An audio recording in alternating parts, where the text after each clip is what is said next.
6 millions de followers. Pommettes, paillettes, épaulettes, sexy casual chic, Kim Kardashian. Après Saint-Laurent, c'est le créateur le plus jeune à avoir repris une maison de couture parisienne. Il n'hésite pas à délaisser les catwalks pour aller manifester. Avec ou sans son armée. Il est sacrément doué. Olivier Rousteing, sur mesure. Bonjour Olivier Rousteing. Bonjour Camille. Comment tu te sens? Le déconfinement? Libre. Retour à la vie normale? Ouais, retour à... Enfin, je sais pas si on pourrait dire normal. Le new normal, comme on dit. Ouais, le new normal. Donc c'est complètement ça en fait. C'est quoi le premier truc que tu as fait en sortant de chez toi? La première chose que j'ai faite en sortant de chez moi, c'est de voir mon équipe. Ouais. C'était la première chose qui me manquait parce qu'on a passé 2 mois en Zoom, Skype, WhatsApp group. Donc là, j'avais vraiment besoin d'être avec eux. Et donc pour tes Zooms, t'étais habillé comment? T'étais du genre à mettre que le top half et après en bas double boutonnage et après le jogging. Ou, faut dire qu'il y avait la canicule, donc parfois c'était underwear, le caleçon. Vous avez passé donc 2 mois à tout faire par Zoom, donc cette collection-là a été préparée sur Zoom ou elle était déjà prête avant? Non, elle a été complètement préparée sur Zoom en fait. Waouh! Ouais, c'était Zoom tous les jours, au moins 10 conférences par jour avec toute l'équipe, non-stop. Et de toute façon, en même temps, avec Zoom, ça prend une plombe en fait, ça prend énormément de temps de devoir expliquer les choses, donc ça a été extrêmement compliqué, ouais. Mais j'imagine que cette période, elle a dû changer ton rapport à la création. Comment est-ce que tu penses que ça va être reflété dans la collection? Est-ce que tu as un rapport différent avec la mode depuis le Covid? Pour moi, il y a vraiment 2 thèmes importants. La sustainabilité, parce qu'on se rend compte qu'on n'a qu'un monde. Donc j'ai envie de le protéger, j'ai envie d'y croire, j'ai envie de croire dans un nouveau monde, dans un monde futur pour les futures générations. Donc je travaille sur ça, sur ma prochaine collection de septembre, ce qui est un process assez long. Et ensuite, je dirais que le Covid m'a aussi appris à me sentir plus libre quand les portes se réouvrent. Ah! C'est-à-dire que finalement, la mode a une certaine pression, certains préjugés. Ouais. Et je me suis dit, finalement, j'ai envie d'être libre, j'ai plus envie de répondre aux préjugés, j'ai plus envie de répondre aux mentalités parfois complètement fermées de la mode, tu vois. Donc je me suis dit, maintenant, j'ai envie de faire un défilé comme je le veux, avec qui je veux, faire une audience beaucoup plus inclusive, avoir moins peur du jugement, en fait. Ça va se manifester comment, concrètement, tu penses, dans tes collections, dans tes castings?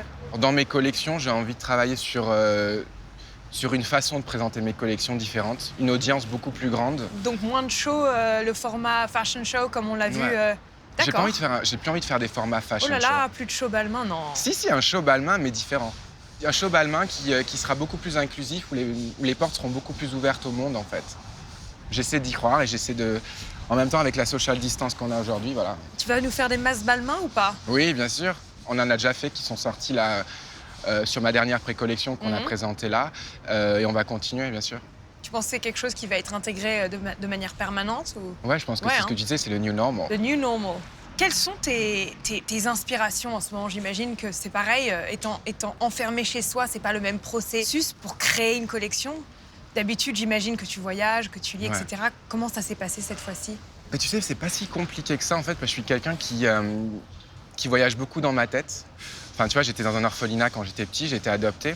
Et en fait, j'ai toujours été assez seul dans ma tête et assez libre de voyager tout seul, en fait. Donc, ces 2 mois, j'ai voyagé beaucoup dans ma tête. J'ai regardé beaucoup de films, j'ai beaucoup lu. Je me suis senti enfermé physiquement, mais libre dans ma tête de rêver encore plus. Donc, j'ai beaucoup lu. J'ai regardé beaucoup de documentaires. J'ai aussi regardé pas mal les archives de Monsieur Balmain. C'est une maison de 1945, une maison d'après-guerre. J'ai essayé de me dire comment on peut en sortir plus fort en sortant d'une crise. C'est intéressant ça que ce soit une maison après-guerre parce qu'il y a dû avoir quelque chose d'un peu similaire à ce qui s'est passé. C'est différent, mais ce qui était important, je pense, ça a été le fait de sortir d'une crise, quelle qu'elle soit, de créer une silhouette qui s'appelle la Jolie Madame, une silhouette d'une femme forte, une Amazone des temps modernes à l'époque. Et finalement, c'est ce que je fais avec Balmain et c'est ce que j'essaie de faire. Ça fait presque 10 ans maintenant que tu es chez Balmain. Qu'est-ce que tu vas faire pour fêter ça? Je sais pas, en fait. Ça se fête quand même, 10 Ouais, ans. je sais, ça C'est se énorme. fête. Ça se fête, mais j'ai aucune idée encore. C'est rare, surtout de nos jours. On voit les créateurs qui ouais. virevolent, qui passent de maison en maison. Ouais, c'est génial d'avoir pu vraiment mettre ton empreinte comme ça sur une maison aussi importante. Ouais. C'est vrai que c'est assez fou et je t'avouerai que j'y crois toujours pas, en fait. 10 ans, 10 ans, 34 ans et ça fait 10 ans, j'ai commencé à 24 ans chez Balmain. Je sais pas ce que je ferai, mais ce qui est sûr, c'est que je voudrais célébrer Paris, la ville qui m'a fait naître, en fait. est-ce que tu peux me résumer l'aventure Balmain en quelques mots? Qu'est-ce que la maison représente pour toi? Ça fait presque 10 ans qu'on a dit que tu y es. Ouais. J'ai une certaine loyauté pour Balmain, parce que quand j'ai commencé Balmain, j'avais 24 ans.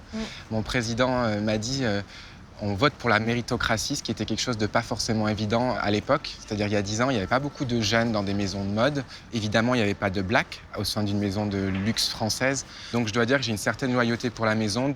Et puis je me suis toujours revendiqué très français et à la fois international. Donc c'est ce que j'ai voulu faire avec Balmain. Ouais. Qu'est-ce que ça représente pour toi d'être créateur parisien? Une fierté, entre guillemets, patriotique, une envie de faire continuer à briller les lumières de Paris. Enfin, Paris, c'est la ville des lumières, donc pour moi, la Fashion Week de Paris est importante. Elle est indispensable pour le rayonnement de la France, pour son économie aussi. Donc pour moi, c'est déjà ça, un immense pilier, d'être à Paris, de présenter mes collections à Paris. Puis ensuite, voilà, être un Français new generation, entre guillemets. Donc, voilà. Mais t'es né dans le Sud, comme moi d'ailleurs. Moi aussi, je suis née dans le Bordeaux. Sud. Est-ce que pour toi, les Parisiens répondent à ces clichés qu'on dit d'eux? La mauvaise humeur, toutes ces choses-là. Le speed, la rapidité, la pression de la journée, oui, en effet, c'est Paris. C'est-à-dire que tout doit aller très vite. La mauvaise humeur, c'est ce qui fait partie de l'attitude française, on va dire l'attitude parisienne. Le cliché de la parisienne aussi, on en connaît. Ce qu'on doit aimer, ce qu'on ne doit pas aimer. Oui, c'est Paris, mais en même temps, ce qu'on aime aussi dans Paris, c'est la mixité, c'est l'élégance dans l'attitude, c'est le culinaire, c'est la beauté de nos monuments, la splendeur internationale qui y règne. C'est tout ça, Paris, en fait. Tes collections, elles sont portées par les femmes du monde entier. Ouais. Pas que des Parisiennes, d'ailleurs. Tu as vraiment su ouvrir la maison Balmain. On t'a vu bosser beaucoup avec les Kardashians, avec les top modèles des 90s. Est-ce qu'il y a quelqu'un qui n'a pas encore porté du Balmain, que tu rêves de voir en Balmain? C'est une très bonne question. Et je vais te répondre par un homme que j'aurais rêvé d'habiller, en fait. J'ai habillé sa femme, Michelle Obama, mais j'aurais rêvé d'habiller Barack Obama. Et j'ai la chance d'habiller Brigitte Macron. J'ai habillé une fois Monsieur Macron, et donc je rêverais maintenant d'habiller Barack Obama. Barack, qui, je pense, est un des présidents qui a vraiment marqué l'histoire des États-Unis. Et je sais que toi aussi, tu es quand même quelqu'un d'assez engagé. Ces dernières semaines, la mode a été particulièrement visée par le mouvement de Black Lives Matter. Est-ce que tu penses qu'on est vraiment en train de vivre un moment historique, ou tu penses que ça va s'estomper, là, ce qui est en train de se passer? Non, je pense que c'est en effet un moment historique. Je pense que finalement, les gens, le monde est en train de pointer du doigt les univers qui sont les moins avant-garde ou les moins connectés à la réalité. Ce qui est en train de se passer aujourd'hui, c'est juste une constatation que la mode ne suit pas son temps et ne se bat pas pour parfois les droits pour lesquels on doit tous se battre. Je dirais qu'il y a 2 mots importants dans la mode qui ont malheureusement pas été concrétisés durant ces dernières années, c'est l'inclusivité. Parce que ce côté élitiste qui fait que la mode ferme toujours ses portes, c'est ce snobisme qui a un peu tué la mode. Et après, le manque de diversité. Il y a 10 ans, en fait, on posait la question, ça fait quoi d'être un des designers, un des rares designers black de ta génération? Et c'était il y a 10 ans, mais on pose toujours la même question 10 ans après. C'est toujours le cas, ouais. Donc si tu me demandes de comment fêter mes 10 ans, je me dirais en me battant pour que le monde change, en fait, tout simplement. J'ai toujours intégré la diversité dans mes collections. C'est pour moi toujours été un mot important. À défaut parfois de certaines mentalités de mode me regarder avec beaucoup de snobisme sur ça aussi. Sauf que ce qui est intéressant, c'est que les gens qui aujourd'hui postent sur Instagram, par exemple, sur ces 3 derniers jours, l'inclusivité, la diversité, j'aimerais bien leur rappeler ce qu'il y a 6 ans m'avait dit, en fait. Le but, c'est de faire avancer les choses. Je pense Absolument. que s'il y a bien un truc de notre génération qui est compliqué, c'est la cancel culture. Je ne sais pas ce que t'en penses, toi, mais... C'est-à-dire? Tu sais, ce phénomène sur les réseaux de décider que quelqu'un, en fait, a fait un pas de travers et que, du coup, il faut annuler son existence. Ça, c'est insupportable. C'est la chasse aux sorcières. Je trouve ça déplorable. Après, moi, ce que je dis toujours, c'est que j'ai des souvenirs, j'ai ma mémoire, mais je garde pour moi ce qui m'est arrivé. J'essaie de faire avancer les choses. Et tu as raison, il faut être dans la construction, pas dans la destruction. Pendant le confinement, tu étais très présent sur les réseaux avec l'initiative #Balmain ensemble, mais aussi sur tes propres stories. Je t'ai vu aussi cuisiner. Oh là là! Des œufs à l'huile. Voilà. Je me suis même demandé si le premier truc que tu avais fait en sortant du confinement, c'était aller racheter de l'huile, parce que je me suis dit, si vraiment c'est assez... Ce qu'on appelle être une quiche. Voilà, je suis une quiche en cuisine. À quand les recettes Balmain? L'année dernière, j'ai fait un grand projet avec Cyril Lignac. On a fait un festival pour l'homme. On avait invité non pas 500 personnes comme d'habitude, mais 3000 à 4000 personnes au Jardin des Plantes, et toute la nourriture était faite par Cyril Lignac, en fait. Donc, et d'ailleurs, c'est un sujet important parce que c'était pour Red.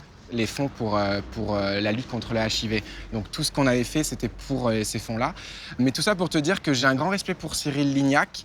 Donc Cyril Lignac, si tu m'écoutes, apprends-moi à faire des œufs. Voilà. Je pense qu'il faudra faire livrer un peu d'huile d'abord chez Olivier. Mais tu sais quoi, les gens ont adoré, ils me voient toujours en soirée à Los Angeles ou je ne sais où. Là, finalement, ils ont vu. Ah, mais c'était génial. Moi, Je suis une quiche, voilà. Si tu cuisines, qui inviterais-tu à dîner maintenant qu'on est plus libre et qu'on a le droit de se retrouver avec nos amis? Alors, je vais te donner un dîner improbable. Déjà, mes grands-parents qui m'ont toujours dit que j'étais une quiche en cuisine. Donc ça ferait déjà 2 personnes que j'invite. Ensuite, j'inviterai Kim, qui m'a dit « J'adore ton vidéo avec les courgettes », donc je lui dirais « Je sais faire plus que des courgettes maintenant ». Donc ça ferait mes grands-parents, Kim. J'aimerais bien inviter Brigitte Macron, parce qu'une fois, j'ai été invitée à l'Élysée et c'était excellent, donc j'aurais envie de rendre l'appareil. Ça, c'est des bonnes donc manières. vraiment, t'imagines le dîner improbable, mais je pense dément. Mes grands-parents, Kim, Brigitte Macron. J'inviterais bien Beyoncé. Moi, j'aimerais bien. Voilà. Si possible. Et puis ensuite, j'inviterai... toi, Camille. Toi qui as rigolé de mon Instagram pendant 2 mois avec mes courgettes et mes œufs et l'huile, je t'inviterai pour te montrer que je sais mieux cuisiner. De toute façon, tu sais, moi, j'habite à Londres depuis presque 10 ans, donc mon palais n'est plus ce qu'il était. Je mange n'importe quoi. Vous coupez ça aussi, voilà. On a fait un petit jeu de mots, Fashion Week, mais W-E-A-K. Oh là là, il y en a pas mal, ouais. C'est quoi pour toi un fashion faux pas, une faute de goût? Est-ce que ça existe? Bien sûr. Mais ça l'a toujours été. Je suis vraiment pas fan, mais jamais des chaussettes avec les birks. Ouais, j'ai du mal avec ça. Je suis désolé, j'ai du mal, mais c'est peut-être ma fermeture d'esprit sur ça, mais j'ai vraiment beaucoup de mal. Est-ce que tu as des plaisirs coupables en matière de mode? Ah, les épaulettes. Une collection sans épaulettes, c'est impossible. Et est-ce qu'il y a quelque chose que tu t'interdis de faire? Non. Tu n'iras jamais chez Balmain, non? C'est ça mon problème. Non, je m'interdis de rien. Raconte-moi un peu l'actualité de la maison Balmain. La collection sort comme prévu alors qu'il n'y a pas de défilé. Qu'est-ce qu'on va pouvoir voir? Tu vas avoir un mix du passé et du présent. J'ai envie aussi de montrer les origines de Balmain, donc des pièces qui sont du passé, de Monsieur Balmain, 1945, 1950, et l'évolution de Balmain aujourd'hui aussi. Voilà, donc ça sera un mix entre le passé et le présent. On va découvrir une pièce. Une pièce de mes mes archives, c'est ça? Ouais. Oh là là, waouh. Donc je vous présente Camille. Nous avons 2 Camille. C'est une pièce de mon premier défilé d'hiver en 2011, et c'est donc l'hiver 2012, présentée au Grand Hôtel à Paris. L'idée, c'était de faire renaître un peu le côté couture, le côté savoir-faire de la maison française de Monsieur Balmain. Où est-ce qu'elles sont stockées, ces pièces? On a des archives à Tours. C'est très très beau parce qu'elles sont mixées avec les pièces qu'il avait fait pour Joséphine Baker, Brigitte Bardot, Dalida. Donc il y a mes pièces, il y a les pièces de Monsieur Balmain d'antan.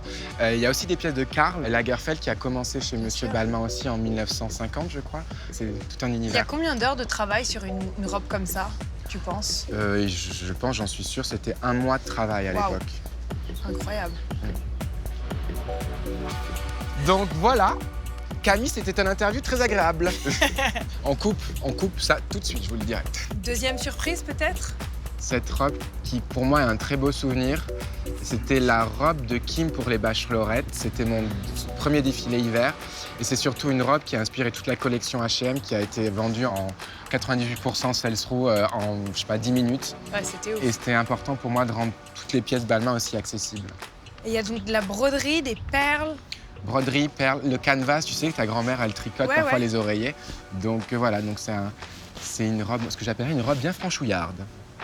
Canon. Plein de souvenirs. Merci Camille. Merci.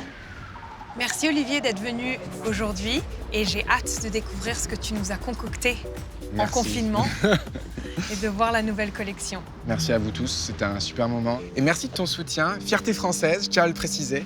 Donc merci pour cette interview, vraiment.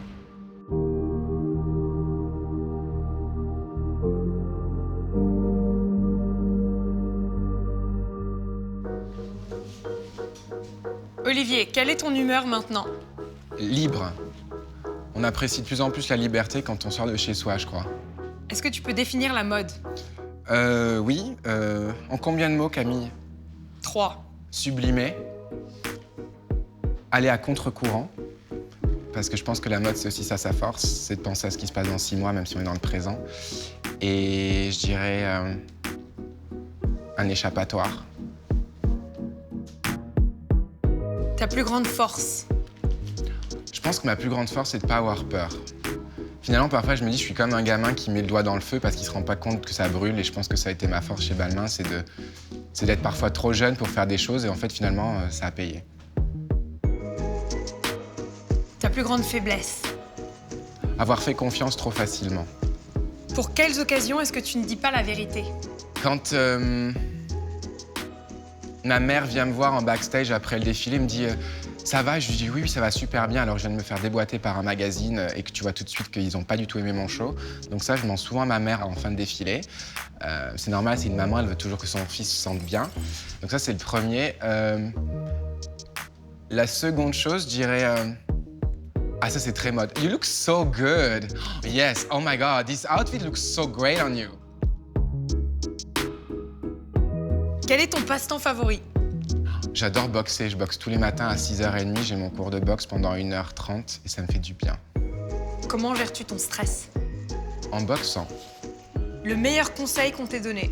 Suzy Minquès, hiver 2013, quand elle m'a dit « sois toi-même », parce que je me rongeais les ongles, elle me disait « sois toi-même » parce que c'est toujours payant d'être soi-même.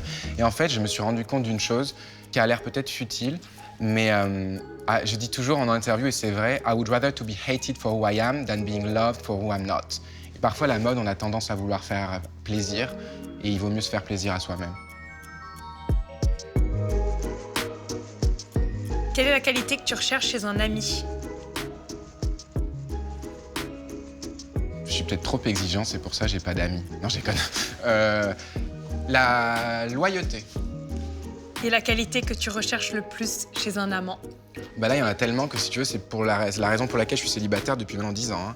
Hein.